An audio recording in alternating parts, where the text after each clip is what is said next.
Alors derrière ces longs barbares, tout ça c'est très important parce qu'un avant-pied opéré, c'est pas simplement quelque chose qui est bien droit, c'est quelque chose qui doit bouger. On doit donc s'intéresser à la fonction. C'est pour ça qu'on a fait quelques diapositives pour vous expliquer ici la configuration d'un orteil normal où en fait l'orteil est bien équilibré, bien droit, c'est-à-dire que les fléchisseurs et tout ce qui va entraîner l'orteil vers le bas est bien équilibré avec tout ce qui va entraîner les orteils vers le haut. Donc on voit en bas, lorsque la balance est rompue, on rentre dans un cercle vicieux où tous les muscles et tendons fléchisseurs, c'est-à-dire qui entraînent l'orteil vers le bas, ne sont plus assez forts et vont entraîner à la fois des douleurs plantaires et une instabilité articulaire. Alors tout ça, c'est pas bien compris et c'est pas bien mis en application dans la rééducation des avant-pieds, à la fois pour les gens qui ont été opérés et pour les gens qui souffrent de ces métatarsalgies, donc des douleurs sous le pied, l'impression de marcher sur un caillou, parce qu'on a cette image d'épinal de l'orteil qui doit remonter vers le haut d'une part, parce que on parle souvent de femmes, donc on pense aux chaussures à talons, donc on voit ce pied cambré avec ses orteils qui relèvent, et pareil quand on pense à la performance, à la course à pied, on a cette image du pied qui doit être développé pour augmenter la course. Et à chaque fois que dans le commerce, les orteils, comme on le voit sur cette diapo, sont représentés, ils sont représentés en flexion dorsale. Donc il y a vraiment ce mythe du déroulé du pas, qui est un terme que tout le monde connaît et qui en fait ne doit pas s'appliquer parce que c'est cette incompréhension qui entraîne des problèmes dans la rééducation. En fait, lorsque le déroulé du pas a lieu, c'est-à-dire quand les orteils sont repliés, le centre de gravité du corps a déjà dépassé le pied. Et donc, le pied n'est plus en charge. Ce n'est pas à ce moment-là qu'on doit s'intéresser à ces mécanismes. Le moment où le centre de gravité passe au-dessus de la cheville, c'est le mécanisme de la poulie ou windlass mécanisme qui est mis en jeu. Et ensuite, tout de suite, on passe à se dérouler du pas, alors qu'en fait, entre les deux, il y a un temps de suspension de l'avant-pied qui est indispensable et qui est malheureusement très mal connu. On va le voir sur la diapositive suivante. Donc c'est bien lorsque le centre de gravité va être superposé avec les têtes de ces os qu'on appelle les métatarsiens que l'appui va se faire à cet endroit-là. Et c'est là qu'on doit avoir un mécanisme qui va permettre de suspendre ces têtes métatarsiennes pour éviter qu'elles s'écrasent dans le sol et qu'elles causent des pathologies. Mais déjà, le sol plat est aussi un mythe. C'est très récent dans l'histoire de l'humanité qu'on marche sur un sol plat. On marchait plutôt auparavant sur des terrains caillouteux, bref, déformés. Il est inscrit dans notre code génétique que ce pied doit pouvoir s'adapter à toute forme de terrain et donc que les orteils doivent pouvoir plier vers le bas. C'est pour ça qu'en rééducation, à la fois en post-op et pour les patients qui souffrent de ces métatarsalgies, c'est très important de pouvoir effectuer ces mouvements de flexion plantaire forcée. Alors en post-opératoire, après avoir déjà libéré les adhérences qui existent au-dessus des articulations, mais ensuite on doit pouvoir forcer et actionner ces muscles plantaires. Donc on le voit sur ces images, cette flexion plantaire elle est indispensable. On voit sur la petite image en 3D en bas à droite là que la ligne de force, c'est-à-dire l'endroit où passe le poids du corps, se fait entre la deuxième et la troisième tête métatarsienne à l'avant du pied. Et donc si ce mécanisme de suspension automatique ne se met pas en route, on va avoir des surpressions à ce niveau-là et c'est ça qui entraîne les pathologies.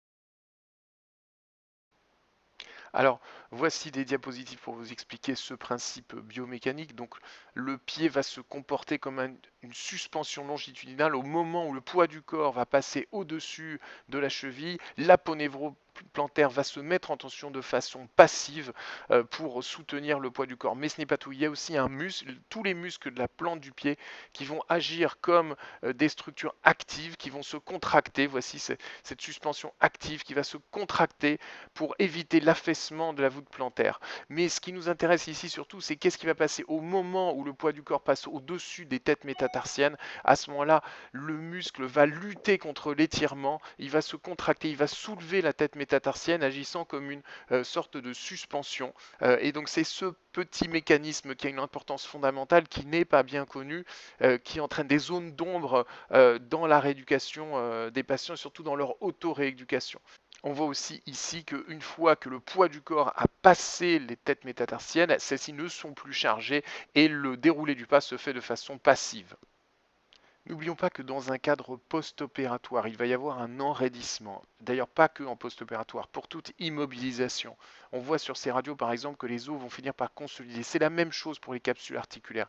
Et donc, un des problèmes, c'est que les patients, comme dans ce que j'appelle le phénomène de la poulie, où ce patient va en fait, en tirant sur cette corde, ne rééduquer que son coude, les patients ne vont pas aller jusqu'à la douleur, ils ne vont pas tirer sur ces capsules articulaires en train de se rétracter. Et le risque, c'est vraiment d'avoir non seulement un enraidissement, mais en plus l'acquisition de mauvaises positions, c'est-à-dire en flexion dorsale en ce qui concerne les orteils. Ici, par exemple, un mois. Il faut donc retenir absolument de ne pas avoir peur de mobiliser d'emblée en flexion plantaire. Reprenons donc ici les principes de cette mobilisation. Vous voyez ici la phalange et là le métatarsien. La mobilisation se fait donc sur la métatarso-phalangienne. Entre les deux, il faut donc avoir un pouce dessous pour soutenir le métatarsien. Il faut éviter de faire bouger la cheville et l'interphalangienne distale au risque de absolument pas être efficace sur cette rééducation de la métatarso-phalangienne. Donc le pouce sous la tête métatarsienne et on accroche la phalange proximale et on tire progressivement jusqu'à la douleur. Et là, on va tenir doucement, tranquillement, on va souffler, on va se détendre.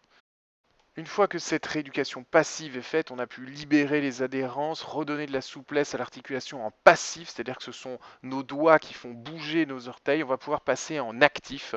Donc, comme on voit ici, effectivement, il faut travailler la flexion dorsale, mais la flexion plantaire est fondamentale. C'est elle qui protège le dessous de l'avant-pied. Donc, on va pouvoir faire des exercices comme ceci où on met en flexion plantaire les orteils, tous les orteils. On va pouvoir effectuer quelques pas avec par exemple un très bon exercice, c'est de se mettre comme ici sur une seule jambe, passer sur une jambe, puis l'autre, toujours en essayant de recreuser la voûte médiale, de contracter tous les muscles qui sont sous la voûte plantaire, à la fois en charge comme ici sur le pied gauche ou en décharge comme ici sur le pied droit. Ne pas oublier d'inverser régulièrement pour pouvoir travailler les deux pieds, même quand on a été opéré ou quand on ne souffre que d'un côté, c'est bien de travailler les deux côtés en même temps. Puis on va avoir quelques exercices comme ça avec, vous voyez ici c'est un tapis, mais une serviette ou autre, pour travailler la proprioception, la précision des gestes toujours avec ce focus sur la flexion plantaire. Voilà, à la fois globalement les gestes de préhension avec l'ensemble des orteils ou en dissociant le premier orteil des orteils latéraux. Voilà. Donc là, on bricole, mais globalement, l'idée, c'est de varier les exercices pour continuer à travailler toutes les mobilités, toutes les sensibilités et les propriétés tactiles des orteils. Voilà, donc là, ce qu'on fait, c'est une marche sur l'avant des pieds, toujours en contractant les orteils. Des fois, ça va quasiment jusqu'à la crampe hein, pour vraiment stimuler les muscles de la voûte plantaire. Et il ne faudra pas hésiter à utiliser tous les autres petits moyens que vous pouvez avoir, des balles en mousse, des élastiques, voilà, pour vous aider dans cette rééducation. N'hésitez pas aussi à pratiquer tous les massages que vous voulez sur la cicatrice, sur les muscles, les endroits douloureux. Voilà, j'espère que tout cela vous aura été utile. N'hésitez pas à partager. Merci, au revoir.